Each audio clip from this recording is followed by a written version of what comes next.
A high school graduate? Leave this place. The new president of the corporation will be sworn in today. However, Matt, the department manager, hurried over tensely as soon as he saw me. Matt, was there any prior notification that high school graduates would not be allowed to attend today? He simply laughed contemptuously when I attempted to argue. Do you believe that we will send out notices to the entire organization just for you? All right, leave this place immediately. I see. I left the hotel location and went into a neighboring cafe to wait for the right moment. My phone rang a few tens of minutes later. Yes, Thomas. Hello. It's not hi. Where are you at the moment? Well, I'm in a cafe close to the location. I was told to leave by Matt. Geez. In any case, simply return here immediately. After finishing my curry, I made my way back to the hotel location. My name is actually Alex. My age is 35. I am a regular employee of a large producer of electrical equipment. At my workplace, it was decided one day that the president would be replaced.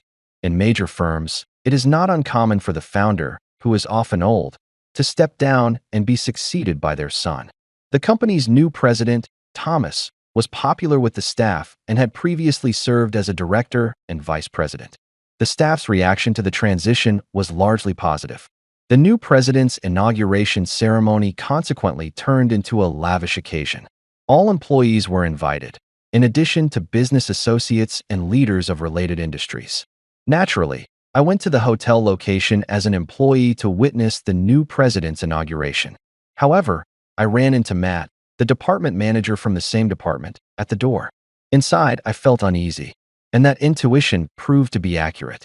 Alex, I can't believe you managed to come here looking so shabby, Matt replied with a patronizing sneer as soon as he noticed my face. What a thick-skinned person. What we say about men like you is that I've grown accustomed to hearing such sarcasm and insulting comments. Matt constantly disparages people with less education, such recent high school graduates, and frequently brags about attending a renowned university. He consequently treated me horribly as a recent high school graduate. It was a daily occurrence to be blamed or humiliated.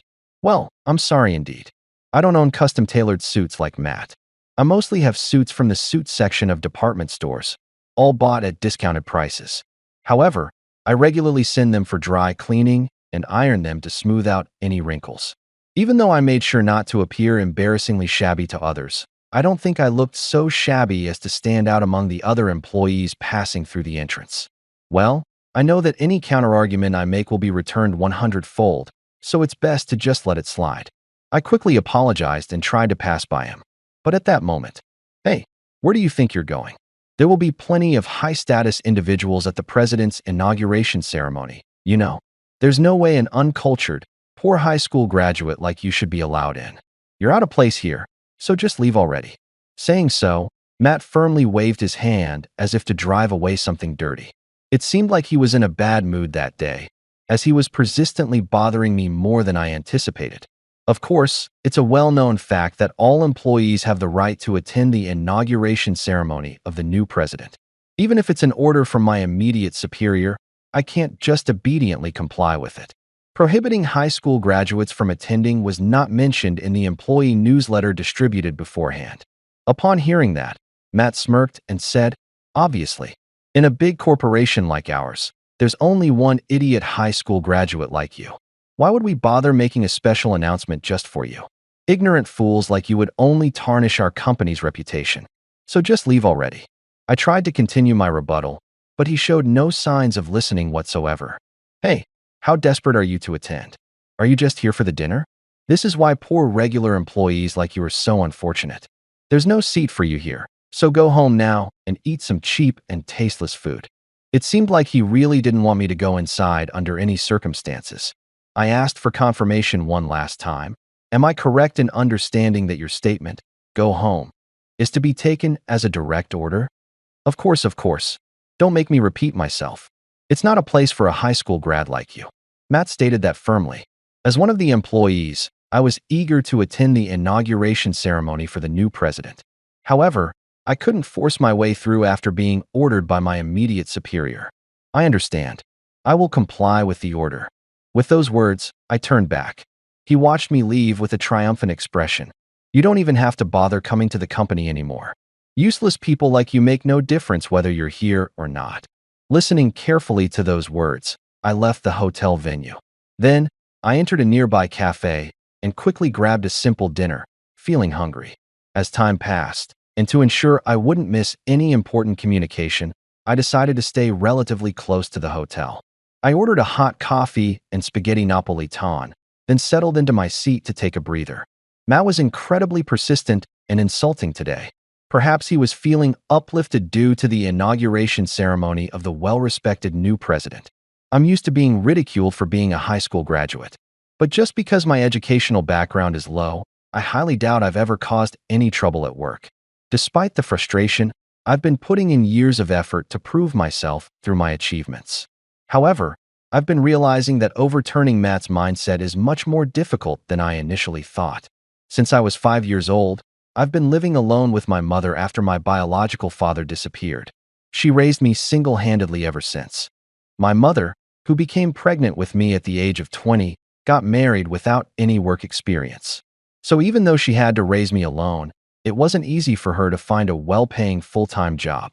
While juggling part-time jobs, she saved money to ensure I could pursue my education as much as possible.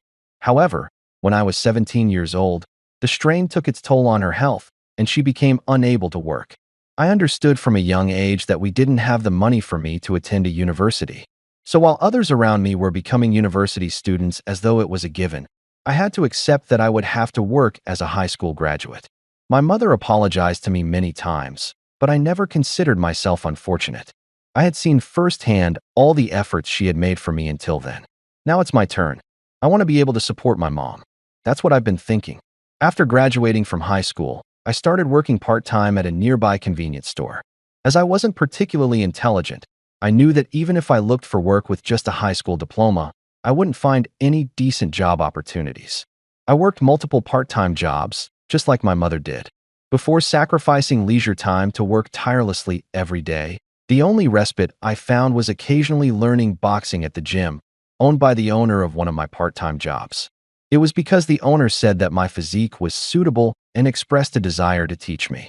I didn't excel particularly, but it was the first time I had been deeply involved in a sport since my time in the high school club, before my mother fell ill.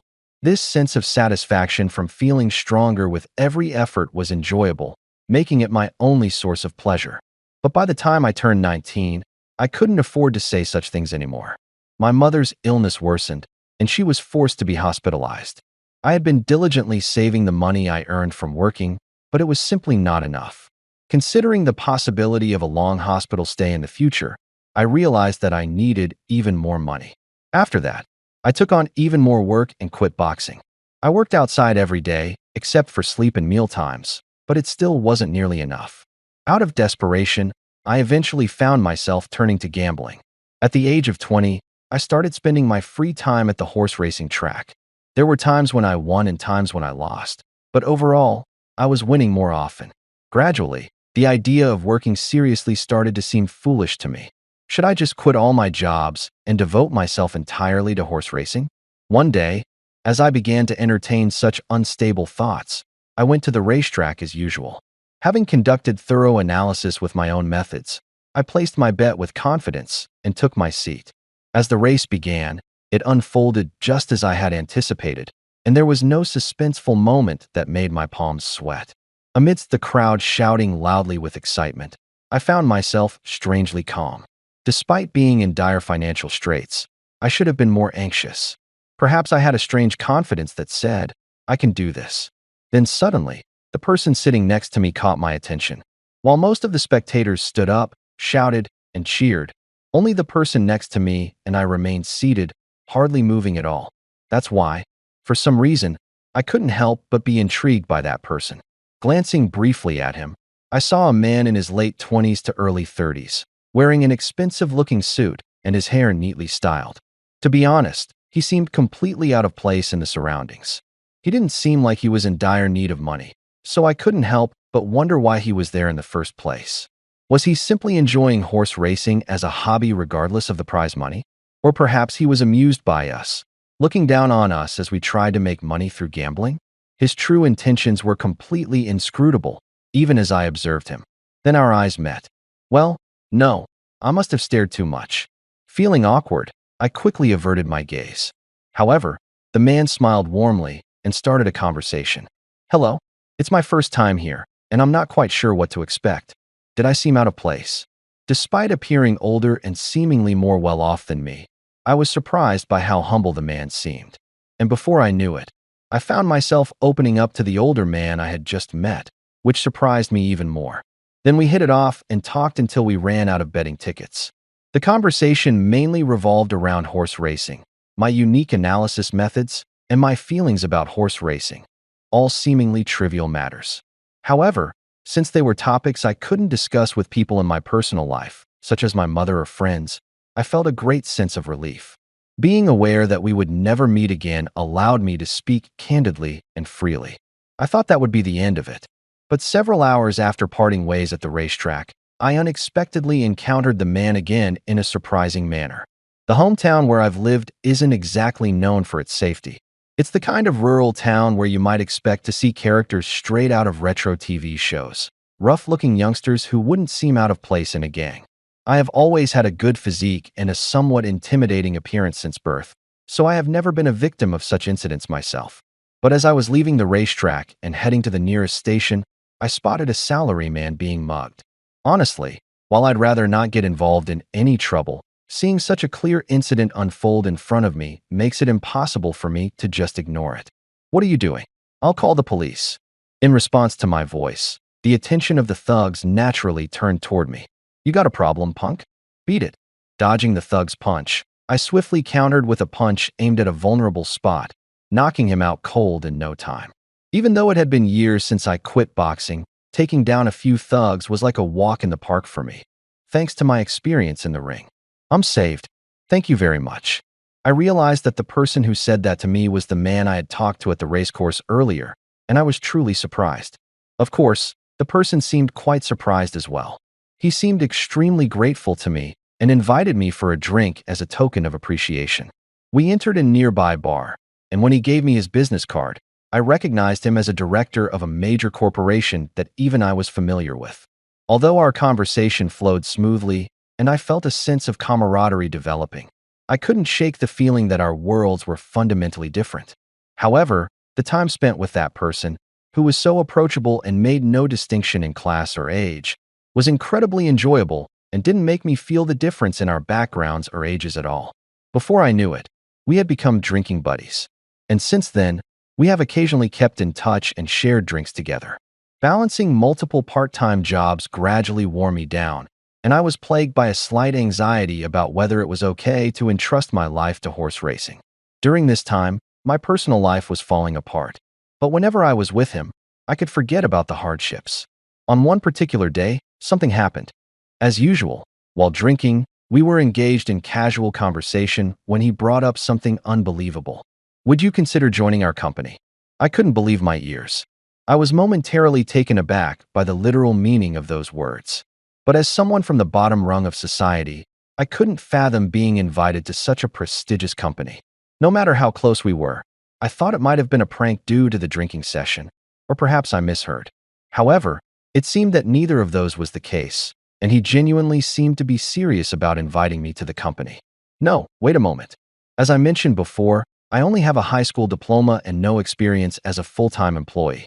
I appreciate your sympathy and understanding of my financial struggles, but I don't think I can be of any help. I declined, saying so. I do value you as a drinking buddy, that's for sure, but I don't think it's wise to mix business with our friendship. However, he made it clear after that. He talked to me about the business acumen he found in our conversations. As a high school graduate, I couldn't possibly have any knowledge of business. No matter how much I trust my drinking buddy, I couldn't accept it at all. That's what I thought. However, that person said the following. When we first met, I was at the RAC track out of curiosity, but I was feeling quite overwhelmed by the difficulty of achieving results in that environment. And then you said this to me. You want a tip from me? I guess it's about not trying too hard to make money. When you buy while thinking about making a profit, impure thoughts interfere, and you can't make proper predictions. So I believe in doing it calmly. Even if the immediate returns are small, it's more beneficial in the long run. I had studied business management extensively, but at that moment, I realized that I hadn't figured out how to reconcile with my own heart. Honestly, I had forgotten that I even said such a thing. Moreover, being expected to have business acumen based on just that one chance event felt like pressure to me. Management isn't just about knowledge, it's about instinct. And you undoubtedly have that. Of course, it's okay to say what you can't do. And I'm not asking you to dive into management right away. For now, I'd like you to gain experience in sales and then see how you feel about our work. If you come to feel that you want to stay with us and contribute more, eventually, I hope you'll consider joining our management team and helping us out. He said that in all honesty. This conversation made me very happy and grateful.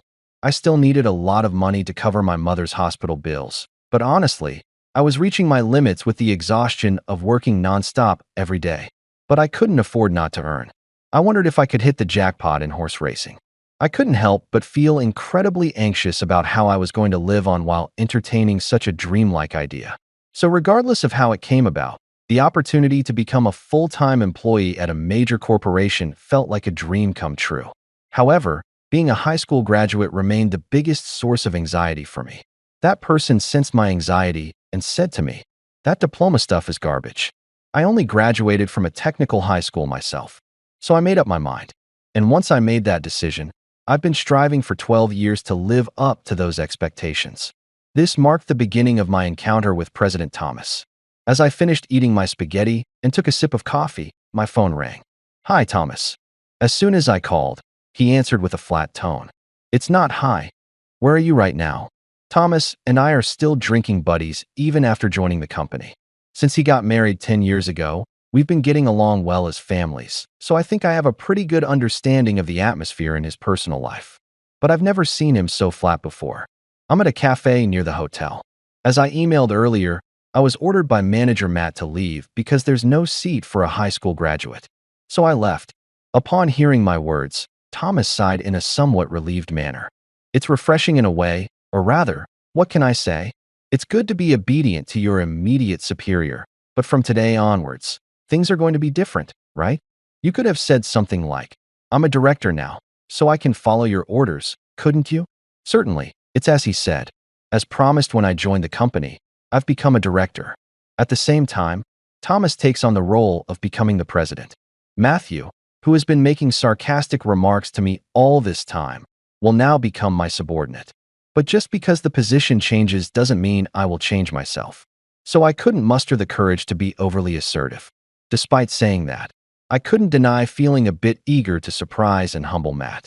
While waiting at a nearby cafe in anticipation of Thomas's call, "Today is also your inauguration speech as a director and the vice president. After you finish your coffee, come back immediately," Thomas instructed me. Prompted by his words, I returned to the hotel right after finishing my curry. The expression on Matt's face when I was introduced as the new director was almost comical, even from a distance. Nobody in the company knew about the relationship between Thomas and me, so the venue was filled with shock when I was introduced. However, Matt's reaction stood out among them all. Although he didn't know, he seemed to regret his recent verbal attacks on me, looking pale and shaken. I wasn't planning any power play or revenge, but I hoped this incident would make him reflect on his actions. While it's undeniable that I, as a high school graduate, was the one who suffered the most humiliation, it was clear that other employees, including those with lower educational backgrounds than Matt, were also experiencing discomfort. As the vice president and director, I want to contribute not only in terms of business acumen, as expected by Thomas, but also in creating an environment where all employees can work comfortably, regardless of their educational background. I believe that precisely because I'm a high school graduate, there are things I can uniquely bring to the table. Afterward, Matt, the department head, was found guilty of obstructing my inauguration ceremony with selfish lies and was accused of harassment by several employees. As for me, I didn't involve myself personally and only testified about what I had experienced. I chose not to participate in the meeting to decide on his punishment. As a result, he was transferred to a regional factory and demoted to a security guard position, which were quite severe penalties despite his high capabilities. I hope this serves as a lesson for him to realize the importance of how one approaches their work, rather than being judged solely based on education and background. As for me, I'm still a rookie as a director. I'm learning the ropes from my predecessor, Thomas, and gradually expanding my capabilities. Whether I'm a director or a vice president, my education level as a high school graduate remains the same. However, there's no longer anyone who belittles me for it. I believe it's because people are now more interested in how I approach my work rather than my education level. So I'm determined to continue giving my best without feeling ashamed of my education level and do everything I can with my current abilities. What a nostalgic feeling this day. After finishing our greetings to clients, Thomas and I were driving in the car. As we passed by a familiar horse racing track, we decided to make a nostalgic visit. I never imagined back when we first met here that we'd end up working together like this. His words resonated deeply with me. You're right, I said. Back then, he mentioned that I had business acumen. But what I'm truly grateful for is how he picked me up when I was at my lowest. I can't thank him enough. Thanks to him, my mother was able to undergo her hospitalization smoothly, and her major surgery was successful. Now she's living healthfully and happily.